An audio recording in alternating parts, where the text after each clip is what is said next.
محترم سامعین و ناظرین کرام، آپ سن رہے ہیں حکایات و واقعات۔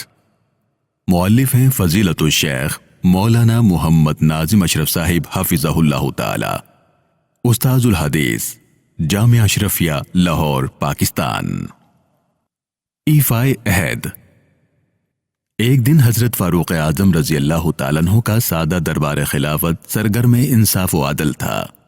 اکابر صحابہ کرام موجود تھے اور مختلف درپیش معاملات طے ہو رہے تھے کہ اچانک ایک خوشرو نوجوان کو دو نوجوان پکڑے ہوئے لائے اور فرمایا کہ اے امیر المومنین، اس ظالم سے ہمارا حق دلوائیے، اس لیے کہ اس نے ہمارے بوڑھے باپ کو مار ڈالا ہے۔ حضرت عمر رضی اللہ تعالیٰ عنہ نے اس نوجوان کی طرف دیکھ کر فرمایا، ہاں، دونوں کا دعویٰ تو سن چکا، اب بتا تیرا کیا جواب ہے؟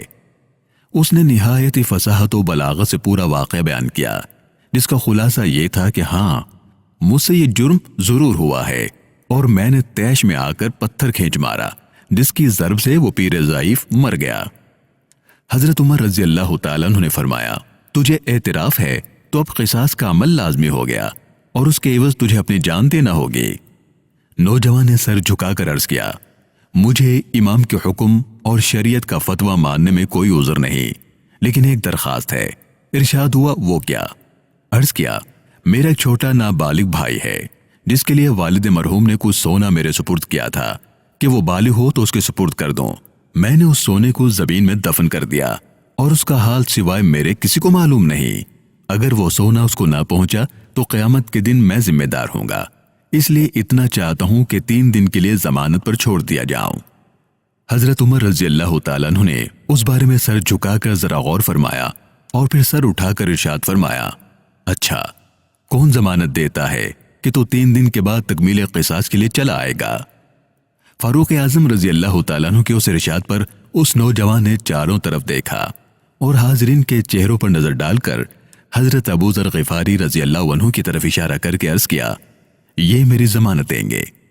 حضرت عمر رضی اللہ تعالیٰ عنہ نے پوچھا، ابو ذر، تم ضمانت دیتے ہو؟ انہوں نے فرمایا، بے شک میں ضمانت دیتا ہوں کہ یہ نوجوان 3 دن کے بعد حاضر ہو جائے گا۔ یہ ایک ایسے جلیل القدر صحابی کی ضمانت تھی کہ حضرت عمر رضی اللہ تعالیٰ عنہ بھی راضی ہو گئے۔ ان دونوں مدعی نوجوانوں نے بھی اپنی رضامندی ظاہر کی اور وہ شخص چھوڑ دیا گیا۔ اب تیسرا دن تھا۔ حضرت عمر رضی اللہ تعالیٰ عنہ کا دربار بدستور قائم ہوا۔ تمام جلیل القدر صحابہ کرام بھی تشریف لائے اور وقت مقررہ پر مجرم کا انتظار ہونے لگا۔ وقت گزرتا جا رہا تھا اور اس مجرم کا کچھ پتہ نہیں تھا۔ صحابہ کرام میں حضرت ابو ذر رضی اللہ عنہ کی نسبت تشویش پیدا ہو گئی۔ دونوں نوجوانوں نے بڑھ کر کہا، اے ابو ذر، ہمارا مجرم کہاں ہے؟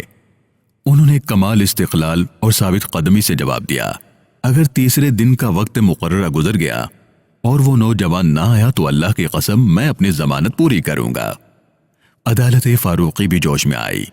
حضرت عمر رضی اللہ تعالیٰ عنہ سنبھل بیٹھے اور فرمایا، اگر وہ نوجوان نہ آیا تو ابو ذر کی نسبت وہی کاروائی کی جائے گی جو شریعت اسلامی کا تقاضا ہے۔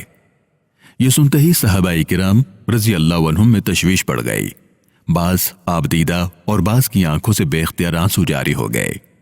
لوگوں نے مدعیوں سے کہنا شروع کر دیا، تم خون بہا قبول کر لو۔ انہوں نے قطعی انکار کیا کہ ہم خون کے بدلے خون ہی چاہتے ہیں۔ لوگ اسی پریشانی میں تھے کہ اچانک مجرم نمودار ہوا، پسینے میں ڈوبا ہوا اور سانس پھولی ہوئی۔ وہ آتے ہی حضرت عمر رضی اللہ عنہ کے سامنے آیا، خندہ پیشانی سے سلام کیا اور عرض کیا، میں اس بچے کو اس کے ماموں کے سپرد کر آیا ہوں اور اس کی جائیداد انہیں بتلا دی ہے۔ اب آپ اللہ اور اس کے رسول کا حکم بجا لائیں۔ حضرت ابو ذر رضی اللہ عنہ نے فرمایا، امیر المومنین، اللہ کی قسم میں جانتا بھی نہ تھا کہ یہ شخص کون اور کہاں کا رہنے والا ہے، نہ اس سے پہلے کبھی اس کی صورت دیکھی تھی، مگر سب کو چھوڑ کر مجھے اس نے اپنا ضامن بنایا۔ مجھے انکار مروت کے خلاف معلوم ہوا اور یہ یقین ہوا کہ یہ شخص عہد میں سچا ہوگا، اس لیے ضمانت دی۔ اس کے آپ پہنچنے سے حاضرین میں ایسا غیر معمولی جوش پیدا ہو گیا تھا کہ دونوں مدعی نوجوانوں نے خوشی میں آ کر عرض کیا، امیر المومنین، ہم نے اپنے باپ کا خون بہا معاف کر دیا۔ سب نے ایک نعرہ مست بلند کیا۔ حضرت عمر رضی اللہ تعالیٰ عنہ کا چہرہ مسرت سے چمکنے لگا اور فرمایا،